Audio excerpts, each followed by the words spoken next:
अस्सलाम वालेकुम, मैं हूँ बुशरा एंड आप देख रही हैं बुशरास कोचिंग। लेट नॉट मैथ या मिस्ट्री में हम आ गए हैं with our 9th topic of arithmetic series. तो आज का हमारा टॉपिक है time, speed and distance. And इस टॉपिक में हम लोग जो है वो काफ़ी इंपॉर्टेंट चीज़ें पढ़ने वाले हैं, जैसे कि how to convert time, speed and distance. हम लोग जब भी जो है टाइम, स्पीड और डिस्टेंस के साथ काम करते हैं तो conversion is the very important thing that we should know. So without any delay start करते हैं। अगर आपने चैनल को सब्सक्राइब नहीं किया तो जल्दी से कर लीजिए, मुझे बताने की ज़रूरत नहीं पड़नी चाहिए। एंड साथ ही साथ बेल आइकन को प्रेस करना बिल्कुल ना भूलिएगा। तो चलिए स्टार्ट करते हैं। यहाँ पे मैंने बेसिक डेफिनेशंस लिख दी ताकि हमें पहले से पता हो और टाइम वेस्ट ना हो और मैं यहाँ पर लिखूँ, ठीक है। मैंने पहले से लिख ली। तो सबसे पहले हम टाइम की तरफ जाएंगे। टाइम हमारे पास क्या होता है, अगर मैं ले रही हूँ कि ये मेरे पास एक ऑब्जेक्ट है और मैं जो है वो इसको यूँ कर रही हूँ, ठीक है, मैं इसको दूसरी तरफ ले रही हूँ, तो ये जो इसने डिस्टेंस कवर किया, जितने टाइम में ड्यूरेशन में कवर किया, इसको हम टाइम बोलते हैं। तो द ड्यूरेशन जो ऑब्जेक्ट ने कवर किया है उसको हम बोलते हैं टाइम। तो यहाँ से यहाँ तक इसको लगे होंगे तकरीबन 3-4 सेकंड। तो 3-4 सेकंड जो है वो क्या है, टाइम है, सही है। तो एक ऑब्जेक्ट जब कोई भी जगह से दूसरी जगह जाता है तो उसके दौरान जितना भी वक्त लगता है उसको हम टाइम बोलते हैं, ठीक है। तो जब ये यहाँ से यहाँ तक गया तो जो भी इसने जो है डिस्टेंस कवर किया उसके दरमियान में जितना भी वक्त लगा उस वक्त को हम टाइम बोलेंगे। ये तो है, हमें पता है, लेकिन फिर भी मैं थोड़ा सा एक्सप्लेन किया ताकि जो है कोई कन्फ्यूजन ना रहे। अच्छा, मेजरमेंट। अब टाइम की मेजरमेंट हम लोग किस चीज़ में करते हैं, मेजरमेंट बोले मेजरमेंट बोले डजेंट मैटर। अच्छा, तो मेजरमेंट, अगर हम लोग टाइम की मेजरमेंट देखें तो हम लोग इसको करते हैं सेकेंड्स में, ठीक है। कभी हम लोग इसको सेकंड्स में लेते हैं, कभी हम लोग इसको मिनट में लेते हैं और कभी हम लोग इसको आवर्स में लेते हैं, ठीक है ना। तो हमेशा हमें पता होना चाहिए कि आवर्स को मिनट में और मिनट को सेकंड में किस तरह से चेंज करते हैं, या सेकंड को मिनट में और मिनट को आवर्स में किस तरह चेंज करते हैं, वो हम लोग कन्वर्जन में देखेंगे। इन डेफिनेशंस के बाद जाएंगे कन्वर्जन्स की तरफ, ठीक है। अब है हमारे पास स्पीड। तो the rate at which an object cover distance, उसको हम स्पीड बोलते हैं। अब मैंने यहाँ से ये ऑब्जेक्ट यहाँ फेंका तो ये तो टाइम भी कवर हुआ और इसकी जो स्पीड थी, तो ये कितनी स्पीड पे इसने कवर किया है, ठीक है ना। तो इसका जो रेट है जिस पे इसने कवर किया है डिस्टेंस को, इसको हम स्पीड बोलते हैं। अब मैंने बहुत स्लो किया था तो इसकी स्पीड स्लो है। अब अगर मैं तेज़ करूँगी तो इसकी स्पीड तेज़ है ना, तो इसकी स्पीड पे डिपेंड करेगा कि इसको कितना वक्त लगेगा, सही है ना। तो ये भी चीज़ है, स्पीड जो है, टाइम जो है वो स्पीड पे हमारे पास डिपेंड करती है। अगर मैं इसको स्लो सा फेंकूँगी तो टाइम ज़्यादा लगा, सही है, क्योंकि स्पीड कम थी। अब देखिए, स्पीड ज़्यादा थी तो टाइम कम लगा, स्पीड बहुत ज़्यादा थी इससे टाइम बहुत ज़्यादा कम लगा। तो टाइम जो है वो डिपेंड करता है स्पीड पे। तो ये भी चीज़ आपको पता होनी चाहिए कौन सी चीज़ किस चीज़ पे डिपेंड करती है, ठीक है। इससे जो है MCQs में अक्सर आता है कि कौन सी चीज़ किस चीज़ पे डिपेंड करती है। तो अगर बोले कि टाइम किस चीज़ पे डिपेंड करता है तो स्पीड पे डिपेंड करता है, ठीक है। तो the rate at which an object cover distance, इसको हम स्पीड बोलते हैं। और इसकी मेजरमेंट क्या है, एक के स्पीड को हम लोग जो है वो लेते हैं किलोमीटर पर आवर से लेते हैं, और हम लोग इसको लेते हैं मीटर पर सेकंड में भी लेते हैं, और भी बहुत सारे यूनिट्स होते हैं इसके लिए, ठीक है। और स्पीड का जो फॉर्मूला है वो है हमारे पास डिस्टेंस बाय टाइम, ठीक है। अब देखिए, स्पीड में कौन सी चीज़ है, रेट है और डिस्टेंस है ना। तो रेट क्या है, रेट एक टाइम है, तो स्पीड का फॉर्मूला क्या हो जाएगा कि speed equal to time by distance, सही है। तो ये हो गया स्पीड का फॉर्मूला। अब है हमारे पास डिस्टेंस। तो डिस्टेंस पे अगर हम देखें तो हमें बोलते हैं the total length of the path travelled by an object. अगर मैं बोलूँ यहाँ से यहाँ तक मेरे पास डिस्टेंस है और हमें ये कवर करना है, ठीक है। तो ये हो गया यहाँ से जो ऑब्जेक्ट इसको कवर करेगा तो उसको हम क्या बोलते हैं, उसको हम बोलते हैं डिस्टेंस। ये जो ऑब्जेक्ट है ये इस पाथ को जब कवर करेगा तो हम लोग इसको बोलते हैं कि ये डिस्टेंस कवर कर रहे हैं यहाँ से यहाँ तक, इन कितने सेकंड में या फिर कितने मिनट में, और इसकी स्पीड कितनी थी। तो डिस्टेंस में टाइम और सेकंड दोनों आ जाते हैं, ठीक है। तो डिस्टेंस का हमारे पास जो मेजरमेंट होता है वो किस चीज़ में होता है, वो होता है हमारे पास किलोमीटर में, मीटर्स में ठीक है। तो ये होता है हमारे पास किलोमीटर और मीटर्स में। और इसका फॉर्मूला क्या है, distance equal to speed multiply by time. ठीक है, तो मैं ज़रा शॉर्ट फॉर्म से लिख रही हूँ। तो ये था हमारे पास तीन चीज़ें, बेसिक, टाइम, टाइम, स्पीड और डिस्टेंस। होप कि सबको समझ आ गई होगी कि ये तीन चीज़ें क्या होती है। नाउ अब देखेंगे कि टाइम को हम लोग मिनट, सेकंड और आवर में एक तीनों को एक दूसरे में कन्वर्ट कैसे करेंगे, फिर स्पीड का और फिर डिस्टेंस का। Conversion of time, speed and distance is very very important. हमेशा जो है हम लोग क्वेश्चन में सबसे पहले कन्वर्जन्स करते हैं, उसके बाद क्वेश्चंस को सॉल्व करते हैं। तो चलिए चलते हैं कन्वर्जन्स की तरफ। सो हम आ गए कन्वर्जन फैक्टर्स की तरफ, जो कि इम्पॉर्टेंट है और हम सबको पता होना चाहिए। सबसे पहले टाइम की तरफ चलते हैं क्योंकि वक्त सबसे पहले आता है। ठीक है, डायलॉग मारने की कोशिश करेंगे जो कि नाकाम हुई। अच्छा, तो टाइम है हमारे पास। टाइम में सबसे पहले हम लोग देखेंगे कि 1 मिनट जो होता है वो कितने सेकंड्स के इक्वल होता है। तो 1 मिनट जो होता है वो हमारे पास 60 सेकंड्स के इक्वल होता है। ठीक है, अब ये तो ज़ाहिर सी बात है, हम सबको पता है 1 मिनट के 60 सेकंड्स के इक्वल होता है। और अगर हम लोग 1 आवर का देखें तो 1 आवर जो होता है ये हमारे पास इक्वल होता है 60 मिनट्स के। ठीक है, 60 मिनट्स के। और 60 मिनट को अगर हम लोग 60 सेकंड से मल्टीप्लाई करेंगे तो हमारे पास क्या आएगा, हमारे पास आएगा 3600 ऑफ सेकंड्स। ठीक है, तो कभी कभी अगर हमें आर दिया होता है तो हम लोग उसको मिनट में या तो उसको सेकंड्स में इस्तेमाल करते हैं according to the question demand. ठीक है, तो ये वाली चीज़ें हमें पता होनी चाहिए। नाउ हमारे पास डिस्टेंस आता है, और डिस्टेंस में जैसे कि मैंने आपको बोले कि हमारे पास 2 यूनिट्स होते हैं जो कि होता है किलोमीटर और मीटर। तो डिस्टेंस में सबसे पहले अगर हम लोग 1 किलोमीटर की बात करें, 1 किलोमीटर, तो 1 किलोमीटर जो होता है वो हमारे पास क्या होता है, वो हमारे पास 1000 मीटर्स की इक्वल होता है। ठीक है, एम मतलब मीटर्स। और 1 मील जो होता है वो कितनी इक्वल होता है, वो होता है 1609 किलोमीटर के, 1609 किलोमीटर। ठीक है, और साथ ही साथ हमें पता होना चाहिए कि किलोमीटर का जो यूनिट होता है, किलोमीटर को हम लोग km से लिखते हैं, और किलोमीटर को जब कन्वर्ट करते हैं तो वो मीटर्स में कन्वर्ट होता है।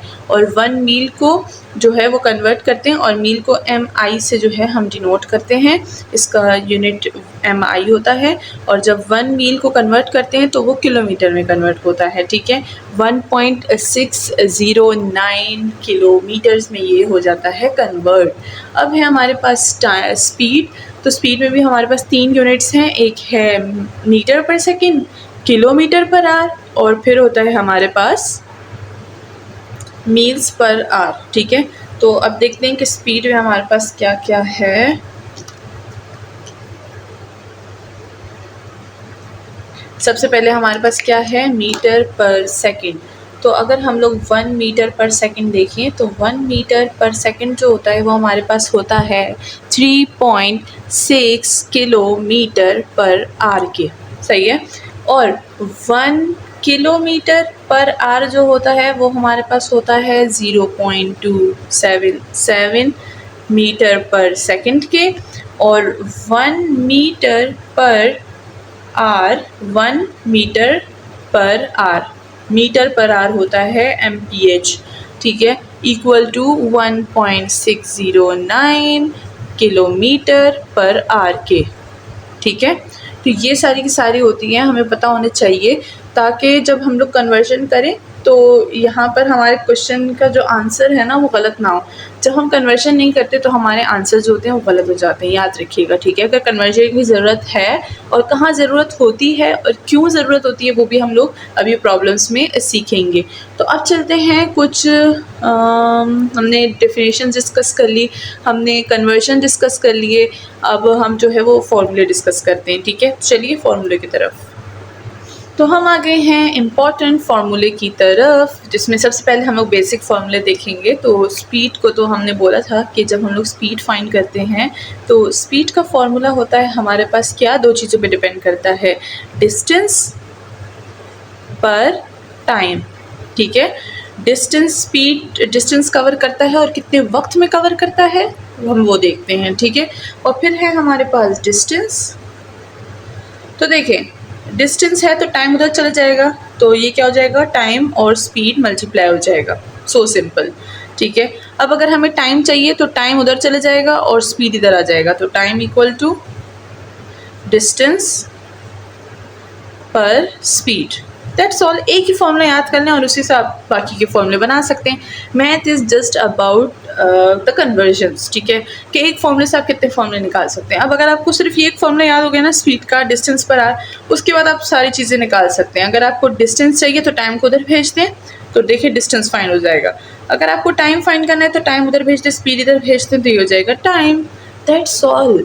मतलब मैं क्या बोलूँ मैथ के बारे में, बहुत अच्छी है, ठीक है ना। सो इसको प्लीज़ बुरा मत समझें और इसको बिल्कुल भी जो है वो डिफ़िकल्ट ना समझें, बहुत ही अच्छी है और बहुत ही सेटल्ड है अगर हम लोग इसको इजीली जो है वो समझें। तो अब हमारे पास बेसिक फॉर्मूले ये हो गए। अब थोड़ी सी स्पीड के बारे में बात करते हैं। स्पीड के जो है वो कुछ रिश्तेदार हैं उनकी बात करते हैं। तो रिलेटिव स्पीड क्या होती है और उसको किस तरह से फाइंड करते हैं, लेट्स गो अबाउट दैट। अब है हमारे पास रिलेटिव स्पीड। तो रिलेटिव स्पीड हमारे पास जो है वो दो चीज़ों में होती है, और एक होती है जब ऑब्जेक्ट मूव करता है सेम डायरेक्शन में, ठीक है। और यहाँ पर हम व्हेन हम टू ऑब्जेक्ट्स की बात करते हैं। रिलेटिव स्पीड जो होती है वो डिपेंड ऑन टू ऑब्जेक्ट्स, ठीक है। ये दो ऑब्जेक्ट्स पे जो है हमारे पास डिपेंड करती है। तो जब when two object move in same direction, तो हमारे पास रिलेटिव स्पीड जो होती है, रिलेटिव स्पीड, ये हमारे पास कैसे फाइंड होती है, हम स्पीड ऑफ वन ऑब्जेक्ट को माइनस करते हैं स्पीड ऑफ सेकेंड ऑब्जेक्ट से, ठीक है। Speed of first object minus speed of second object, ठीक है। रिलेटिव में हम दो ऑब्जेक्ट्स की बात करते हैं, अगर वो सेम डायरेक्शन पे मूव करते हैं तो रिलेटिव स्पीड हम कैसे निकालते हैं, speed object of speed 1 minus object of speed 2। So hope के relative speed of same direction आपको पता चल गया होगा कि हम speed object of speed 1 minus object of speed 2 करते हैं। अब अगर वही हमारे पास दो ऑब्जेक्ट जो है वो ऑपोजिट डायरेक्शन में हमारे पास जो है वो मूव कर रहे होंगे, तो उनके लिए हम क्या करेंगे, उनके लिए हम लोग यूज़ करेंगे speed of object 1 plus speed of object 2। Same direction के लिए हम माइनस करेंगे, ऑपोजिट डायरेक्शन के लिए हम प्लस करेंगे, तो ये होता है हमारे पास relative speed. And that's all, ये हो गया हमारे पास स्पीड के बारे में। हमने जो है क्या क्या किया, हमने किया कि स्पीड क्या होता है, डायरेक्शन क्या होता है, टाइम क्या होता है। देन हमने कन्वर्जन देखी कि किस तरह से टाइम को कन्वर्ट किया जाता है, डिस्टेंस को कवर किया जाता है और स्पीड को कवर किया जाता है। फिर हमने बेसिक फॉर्मूले सीखे, देन हमने रिलेटिव स्पीड के बारे में सीखा। अब हम जाएंगे कहाँ पे, अब हम जाएंगे इन प्रॉब्लम सॉल्विंग, जो सबसे इम्पॉर्टेंट है और सबसे मज़ेदार है। तो चलिए चलते हैं प्रॉब्लम सॉल्विंग की तरफ। सो हम प्रॉब्लम 1 पे आ गए हैं, जो कि बहुत ही बेसिक सी प्रॉब्लम है और हम लोग हमेशा बेसिक से ही शुरू करते हैं, ठीक है ना, इतने मुश्किल से नहीं शुरू करते। तो चलिए लेवल 1 से शुरू किया है हमने। A car travel 300 kilometre in 5 hour, find the speed. तो हमने स्पीड का फॉर्मूला जो है सबसे पहले तो हम डिस्टेंस देखते हैं। किलोमीटर, हमारे पास डिस्टेंस कितना है, हमारे पास डिस्टेंस है 300 किलोमीटर, ठीक है। और उसके बाद हमारे पास जो है इन 5 आवर, 5 आवर क्या है, टाइम है, तो टाइम है हमारे पास 5 आवर्स। और अगर हम देखें डिस्टेंस गिवन है, स्पीड टाइम गिवन है, हमें स्पीड फाइंड करना है। स्पीड का फॉर्मूला क्या था, होप कि सबको याद हो कि स्पीड का फॉर्मूला था डिस्टेंस बाय टाइम, ठीक है। और डिस्टेंस कितना है, 300 किलोमीटर्स है और टाइम कितना है, 5 आवर्स है। तो हमारे पास किलोमीटर पर आवर स्पीड का एक यूनिट है ना, तो हम लोग ये करेंगे। तो 5 और 300 क्या हो जाएगा, 60, और हमारे पास यूनिट क्या हो जाएगा, किलोमीटर पर आवर, ठीक है। तो किलोमीटर पर आवर हमारे पास स्पीड का यूनिट है। और अब देखिए मैंने इसलिए यहाँ पर जो है वो यूनिट चेंज नहीं किया, क्योंकि ये यूनिट एग्जिस्ट करता है हमारे पास किलोमीटर पर आवर। ऐसा कोई यूनिट जो एग्जिस्ट ना करे तब हम लोग जो है वो चेंज करते हैं, टाइम या स्पीड को कन्वर्ट करते हैं, ठीक है, in other units. Okay, so kilometre per our हमारे पास स्पीड है उस कार की जो कि ट्रैवल कर रही है 300 किलोमीटर और इन 5 आवर, ठीक है। सो ये बहुत ही सब बेसिक सा था। नाउ चलते हैं सेकंड जो है एग्जाम्पल की तरफ। सो अब हमारे पास एग्जाम्पल है 2 cars are moving in same direction. याद रखिए इन सेम डायरेक्शन, ठीक है। 2 कार्स हैं जो कि सेम डायरेक्शन में मूव कर रही हैं at a speed of 60 kilometre per our and 40 kilometre our. Find the relative speed, ठीक है। तो अब हमें रिलेटिव स्पीड का पता था, हमारे पास 2 रिलेटिव स्पीड होती है, एक होती है सेम डायरेक्शन के लिए, दूसरी होती है ऑपोजिट डायरेक्शन के लिए।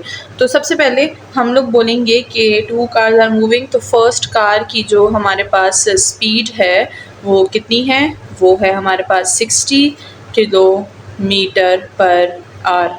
क्योंकि पहले है तो इसलिए हम लोग फर्स्ट को लेंगे, सेकंड में दूसरा है इसलिए हम लोग इसको सेकंड में लेंगे, ठीक है। अकॉर्डिंग टू द मेंशन, अगर उन्होंने 40 पहले मेंशन किया होता तो मैं फर्स्ट वाले को 40 देती, ठीक है।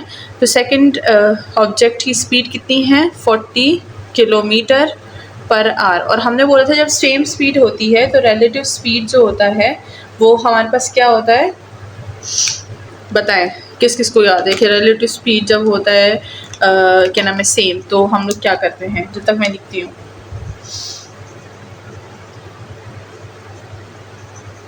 रिलेटिव स्पीड जब हमारे पास होता है तो हम लोग दोनों स्पीड को माइनस करते हैं, स्पीड 1 माइनस स्पीड 2, यानी हमारे पास होगा 60